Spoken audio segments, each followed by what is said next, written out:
What is going on, everybody? So I just want to show you guys what we do down here at Down and Dirty Rock Crawlers. So I have this build that a customer brought to me. He ended up rolling it in Moab, and he was like, "Hey, this is the perfect time to do all the upgrades that he wants to do." So it came with leaf springs, front and back. Little tiny, just regular shocks, nothing crazy, and stock location, which you see, stock location was right here, and then of course, stock location for the rear axle was right here. Well, we bumped it. I think it was 82 when it came in. It is now 94 inches total, I believe. I think we moved about a foot, or if not just over a foot. This is temporary, by the way, before I get judged on that. They actually go right here. But I was so desperate last night to get this mounted. I only had these in stock, so I done that. And there's a few things we're doing to this rig. I still have to do a skid plate, because obviously these will catch very, very bad. So I gotta do this. I gotta, fix up the frame, do the plate just like that, wheel all the way around. And then I have rock sliders that I built a while ago for this thing that has to go on as well. These are not tree kickers, but kind of flush right here, and then they start coming out, and then it kind of bumps the ass in a way a little bit. So there's that. We're also doing 100% hydraulic steering. Something we're doing. These are 16-inch Fox 2.0s. Pretty cool. I like them so far. I've actually never installed them or ran them or anything. But yeah, so it's full link in the front, full link in the back. Shout out to Johnny Joints, because we have Johnny Joints everywhere on this thing. We have 16 Johnny Joints, that is. It's pretty crazy, actually. So about $1,200 just in joints by themselves. And yeah, so I want to see what else I can show you guys. So yeah, you can see the drive line, perfect. Nothing's gonna hit. Exhaust got cut right there. We have to run new exhaust over, down, and out. Yes, and yeah, and then I'll show you guys these shock towers that I made up close a little bit.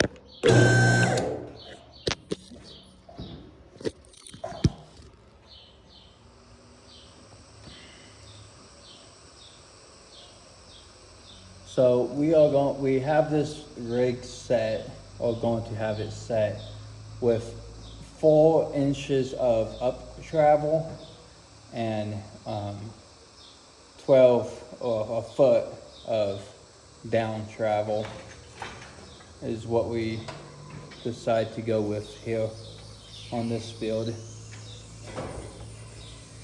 So I don't know if that's exactly right height. So rear axle has a fuel tank problem. The fuel tank's in the way. We're not replacing the fuel tank like I would like.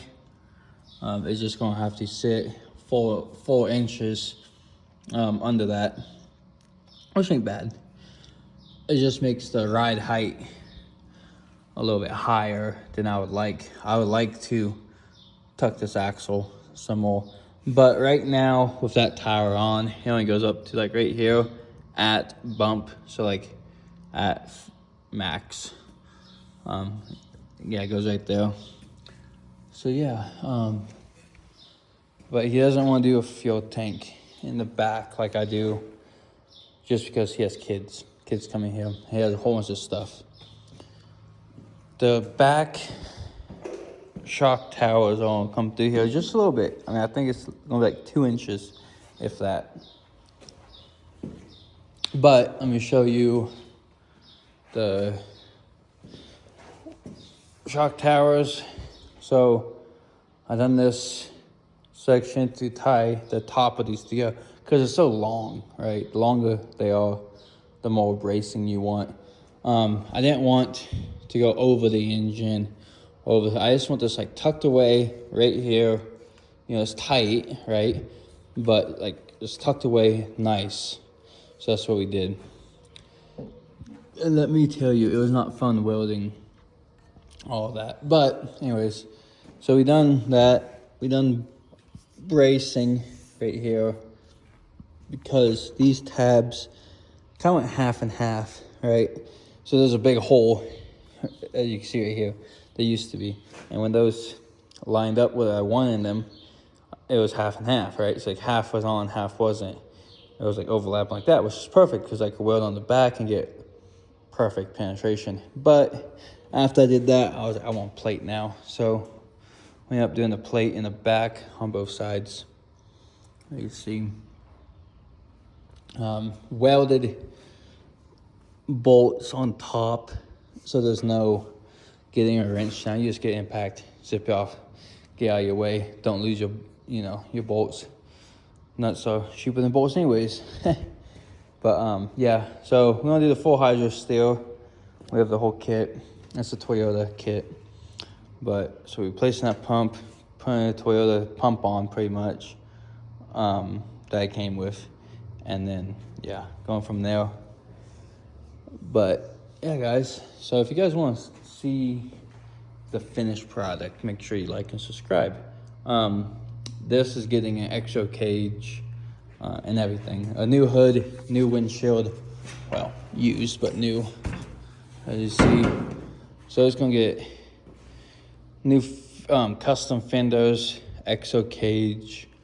It's gonna have I call it a safety belt. It's not a belt, but anyways, it's gonna have a piece of metal that comes out, bends down, and goes like that because they're not gonna run doors anymore. But yeah, so there's a lot to do on this thing. If you guys want any more information, I am more than happy to give it to you guys.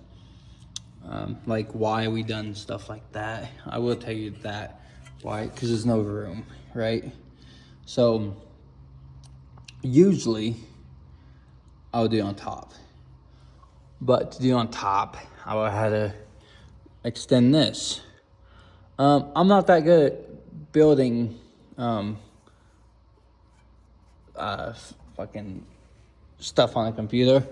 So I kind of had to take what I got, right? Like I built these trusses and stuff like that, but I'm not that good, right? So I made this one and I called it good.